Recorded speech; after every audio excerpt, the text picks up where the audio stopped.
শিউলিকে আমার আপুর ননদ, ওর সাথে আমার বিয়ে হওয়ার কথা ছিল। আচ্ছা, বাদ দিন এসব কথা, আপনার কথা বলুন।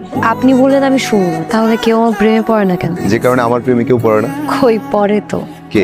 কি জানি, হবে কেউ একজন। আমি যদি বলি যে আমি আপনাকে অনেক পছন্দ করি, তাহলে কি রাগ করে আমার সাথে কথা বলা বন্ধ করে দিবেন? তাহলে অনেক খুশি হব।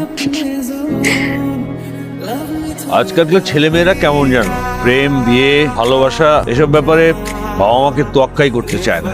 আঙ্কেল, সেই বিষয়টা একদমই ভিন্ন। আমাদের রুদ্র আর 10টা ছেলে চেতে একদমই আলাদা চিন্তা।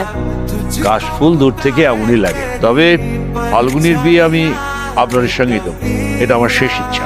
মন খারাপ? কি দেখছেন এভাবে? দেখছিলাম এই ট্রেনের গন্তব্য কোথায়, এই ট্রেনের প্রাপ্তিটা কি। জড়বস্তুদের প্রাপ্তি অপ্রাপ্তির হিসাব নেই, এসব কিছু যায় আসে না। মানুষ কেন অন্যজনের অনুভূতি বুঝেও না বোঝার ভান করে? হয়তো সময়ই অপেক্ষা করে।